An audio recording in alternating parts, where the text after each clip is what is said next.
श्रीमान वेंकटनाथार्य कवितार्किक केसरी वेदांताचार्य वर्यो मे सन्निधत्तां सदा हृदि कूजन्तं राम रामेति मधुरं मधुराक्षरम् आरुह्य कविता शाखां वन्दे Valmiki कोकिलम्. It's our great bhagyam to enjoy the Navarasams of Srimad Ramayanam as beautifully enumerated by Valmiki, and sage Valmiki has blessed us with this most brilliant exposition of these emotion and the rasams, the Navarasams in Srimad Ramayanam, compiled by Swami Thaiyar Swami Iyengar in Tamil. So with the best of audience or the lack of abilities, I'm trying to put them in crude English for the sake of the people ignoramuses like me. So next rasam is Bhayaanaka Rasam. Bhayaanakam Rasam is kind of based on apprehension, the fear, the getting scared, feeling uneasy, uncomfortable.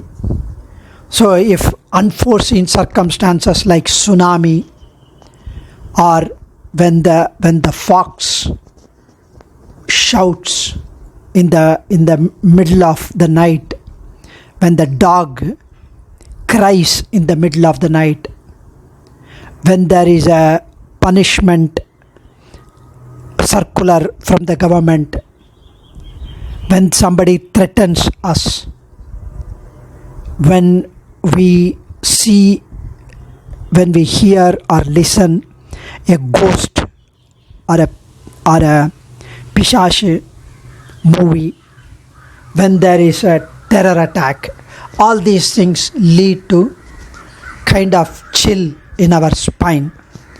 It sends through a shiver in our body.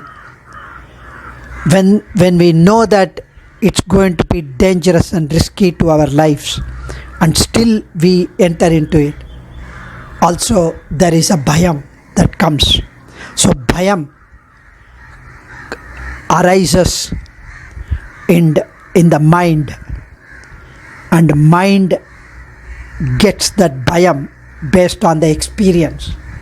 For example, ilankannu bhayamariyada, the little babies, the little calf does not know what is fear. So it goes here and there without any fear because it does not have an experience. Whereas we have all awesome, horripulating experience, and hence we get scared.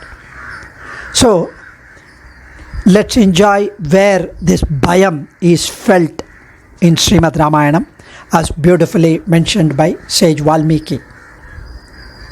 So Dasharatha Putras, the four Putras, Rama, Lakshmana, Bharata, Shatrugna, they all got married, and all the marriage was with full of pomp, grandeur. It was celebrated in a much huge manner, in such grandeur. After celebrating with tremendous excitement, happiness, joy, anandam, the four sons along with their spouses, the mothers, the sage Vasishta, the rishis, the citizens, along with Dasharatha, they came with Mangala Vadyams, with very many chariots from Mithilai to Ayodhya back. And of course, as a Kanya Dhanam, Mithilai Janaka Maharaja had given 100,000 cows, the elephants, the horses, the servants, the maids, and very many people were all in the procession which were coming from Mithila to Ayodhya.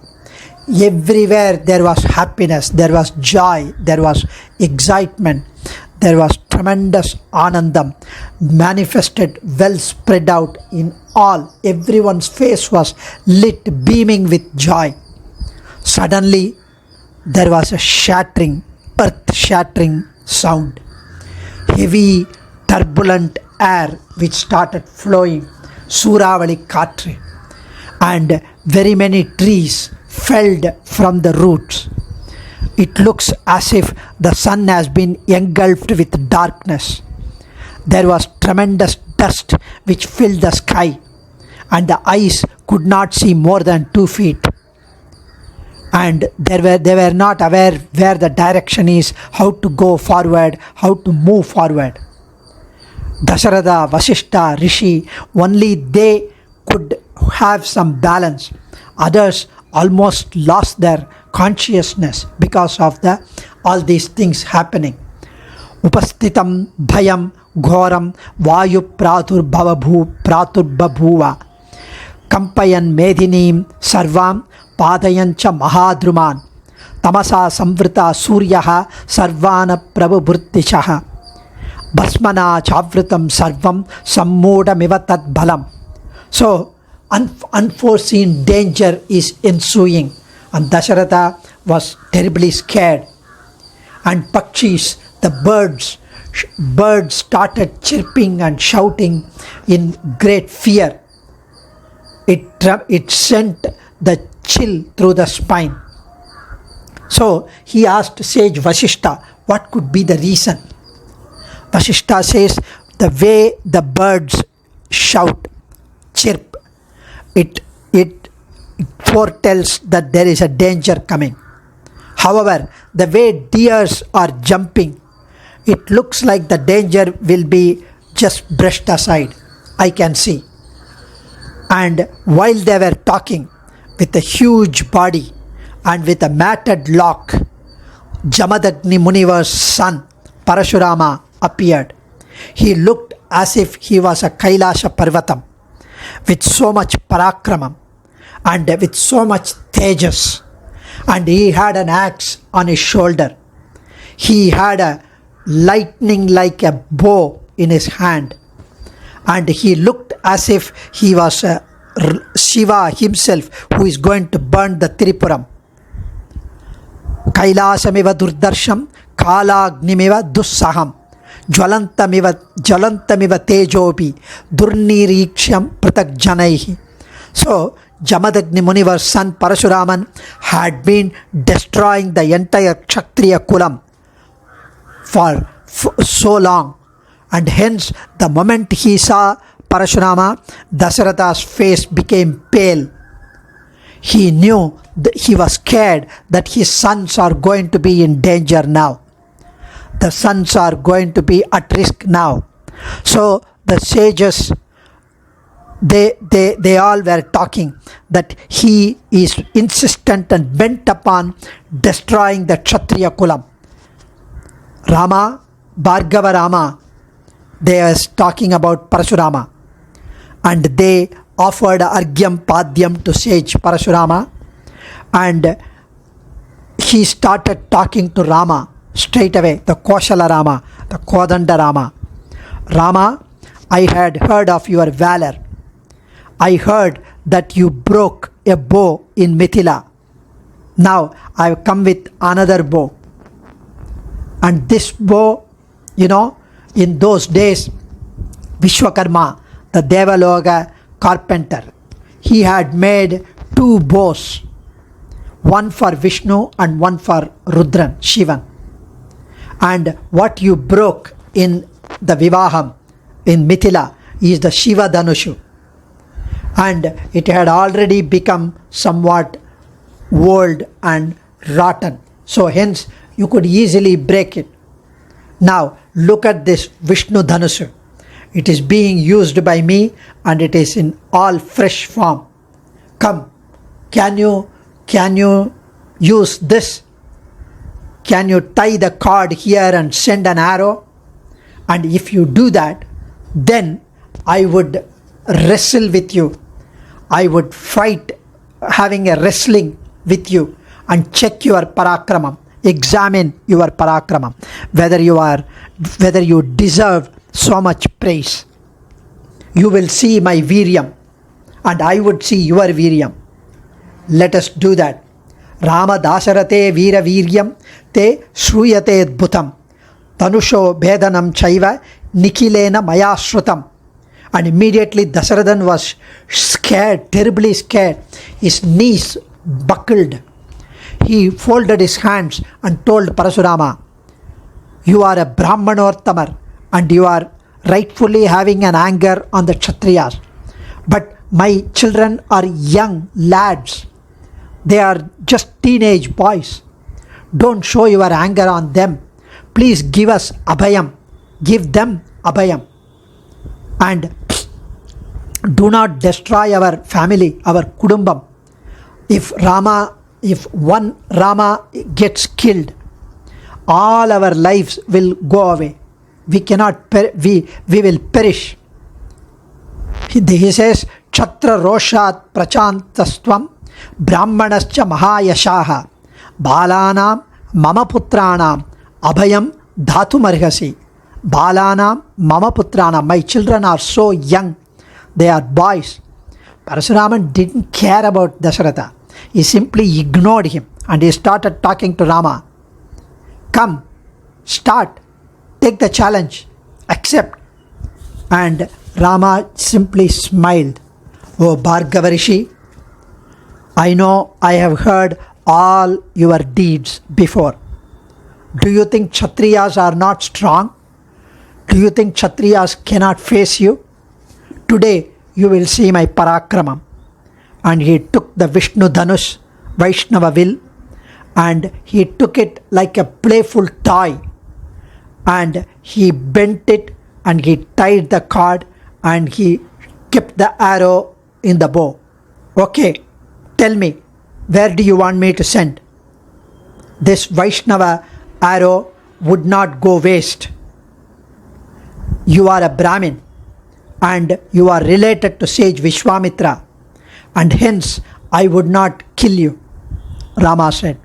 Parashurama immediately understood he was tamed. He, it seems, handed over his power, the avatara mission, to Kaushala Rama then and there, implicitly. And Rama, what he did, he had earned few lokas because of his tapas.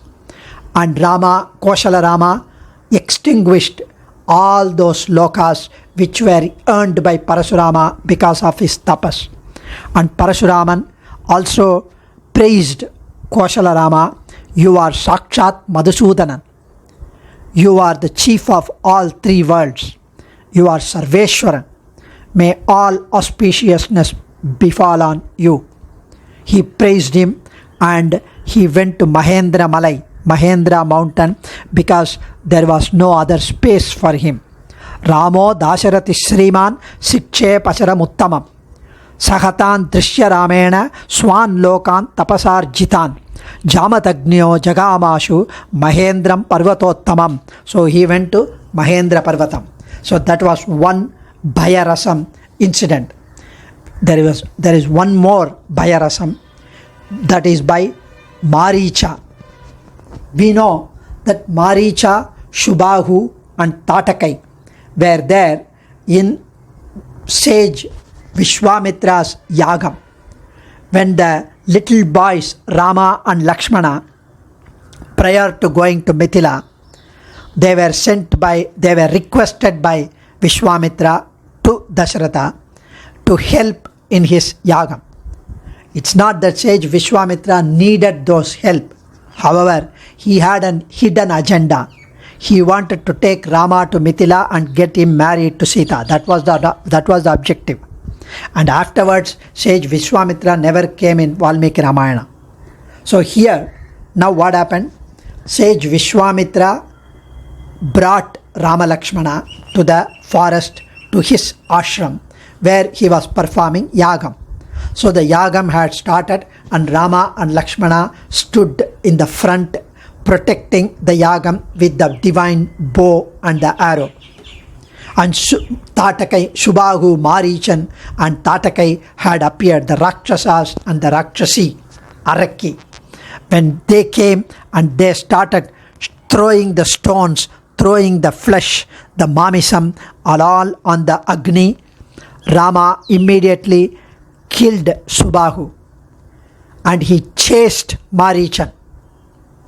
and he chased Marich and drove him away. And of course, Vishwamitra told, do not take pity that she is a woman. Kill her because she is a Rakshasi. And of course, Rama killed the Tatake. Now, once Marichan has been saved from Rama's arrow, that was once.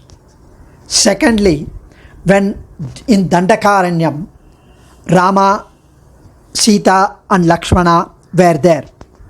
And when Marichan, who was living in the forest, he heard that Rama, Sita, Lakshmana are there in the forest. He came to know.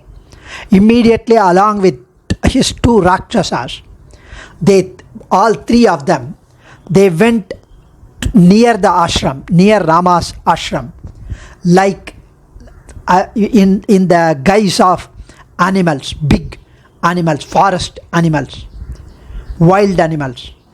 And they started attacking Rama. So, because it's a forest and animals are bound to be there, so they came in that garb of an animal. Because they were Rakshasas, they were Mayavis, they can take those forms. And they started attacking Rama as if they were animals. And Rama immediately sent 3 arrows to them. The 2 Rakshasas who came along with Maricha were killed. And here he let Maricha run away. Again, this is all Bhagavat Sankalpam, because Maricha has got a role to play later, and hence he was let go. So Marichan, now what happened? After our friend Surpanaka went and complained after Karadushana Vadam to Ravana about the handsomeness of Rama, and of course the pretty Sita Pirati. Ravana was tempted to have Sita Pirati. He wanted to abduct Sita Pirati. So Ravana came to the forest and he wanted to take Sita in a kind of wrong manner, not by fighting with Rama and take her. He wanted to play a mischief and take. He wanted to cheat. He wanted to deceive Rama and then take Sita by having her alone in the ashram. So Ravana went and told Maricha, because Marichan was living there. And now you know how Marichan is living? Marichan lives as a rishi. He has reduced his intake. He has completely become tapasvi. He has made an ashram. He has got a matted lock. He also wears the maravuri, the tree bark like Rama. He wears the mantol, and he has been kind of pretending to be a tapasvi. And Ravana came to Marichan and he told Maricha, you need to help me. I'm having my eyes on Rama's spouse Sita Pirati, and hence you need to go tempt Sita so that Rama and Lakshmana would start chasing you, who will go as a deer, and then I will bring Sita out. This is my plan. That's the scheme I have planned. So when he said that, Valmiki mentions the Bhayam, and he mixes the Hasyam with Bhayam here. The moment Ravana's deceitful talks were heard, Marichan's mouth has become dried. His lips have become completely stone-like thing, and he licked his lips with his tongue so that it will have little bit moisture. His eyes almost sprang out. He became like a corpse. He became already dead. Because Rama, of all the people from Rama, how could you do that? And Ravana himself is a horrible, cruel king. So one side is Ravana, other side is Rama, and Ravana is asking him to take action by becoming a deer and try to tempt Rama Lakshmana to come out. And now on the other side he has Rama, who is not going to spare him. Already he has been spared twice. Already he just thought of how he luckily got first slip and the second slip they dropped the catch. Now the third slip will definitely take. So Subahu, Marichan, Vishwamitra, and then how when he went as an animal, how he was let go, all these things he narrated. Marichan explained and narrated these two incidents to Ravana. He said, Ajata Vyanjana Sriman Padmapatra Nibekshanaha Kakapaksha Daro Dhanvi Chiki Kadakamalaya Tenaham Dwakata Chiptaha Samudre Chata Yojane. He says, Ramabanam would not go waste. It would never go waste. But it did go waste twice. And the reason I am not able to understand, Marichan says, he is Viryan, he is Viryam, he is Shauryam, he is Parakramam. I am simply scared of that. I have become Rama Bhaktan because I keep uttering his name due to fear, always. That is why I have chosen in the forest a secluded place and made this ashram. I have worn the tree bark. I am having on my body the deer skin. I have the jadamudi, the matted lock, and I have reduced my food. I have almost become tapasvi. And he even though he offered Argyapadyam, he heard of the deceitful talk from Ravanan. He says, Ramo Vigrahavan Dharmaha Sadhu Satya Parakramaha Raja Sarvasya Lokasya Devanam Maghavaniva Bharadarabi Marchantu Nanyat Papataram Mahat Yadicha Sishiram Bhoktum Makrita Rama Vipriyam. He says Rama is the personification of Dharma. Dharmo Vigrahavan Adharma Virati Dhanvisa Dhanvitanaha. Vedanta Desika mentions in Dashavatara Stotram. Don't become an enemy to Ravana. Like Indra is for Deva. He is the chief of the entire world. If you like to live longer, do not become enemy to Rama. That's all I can say. What you are doing is completely incorrigible sin. It is a maha papam. There is no papa vimochanam for what you are planning to do. Even after being a sannyasi like this, I am still scared of Rama Banam. He is not going to spare me. The moment I see here and there, I imagine Rama standing in my front with Marauri, with the tree bark, with the mantol, and having a kodandam in his hand. Vrikshe cha pashyami chira krishna jinam baram grihita danusham ramam pashahastam ivantakam abhirama sahasrani bhita pashyami ravana ramabhutam idam sarvam aranyam pratibhati me drishtva swapnagatam ramam udbramami vichetanaha. He says, even if there is some deer skin hanging from a branch, I get scared. Is that Rama sitting in the tree? I am thinking of Rama. Whenever I see a deer, whenever I see a Marauri, I feel some Yaman is coming in front of me in the garb of Rama. I feel I am so scared that I always see thousands of Rama in my front. I feel that the entire forest is filled with Rama. In fact, Ratnam, Ratham, all these names itself are so terrifying to me. Any name starts with Ra, I'm scared. That's why I stopped drinking rasam also. So Ra. Even in the dream, I see Rama and I wake up with a nightmare. And hence, so much of bhayam I have. And Valmiki mentions with a little bit of hasyam and teasing that Marichan, was so shivering and so much afraid of Rama Bhanam, and he has been narrating all this to Ravana. Adiyan Kavitarkika Simhaya Kalyana Gunashaline Srimate Venkateshaya Vedanta Gurave Namaha. Dhanyosmi.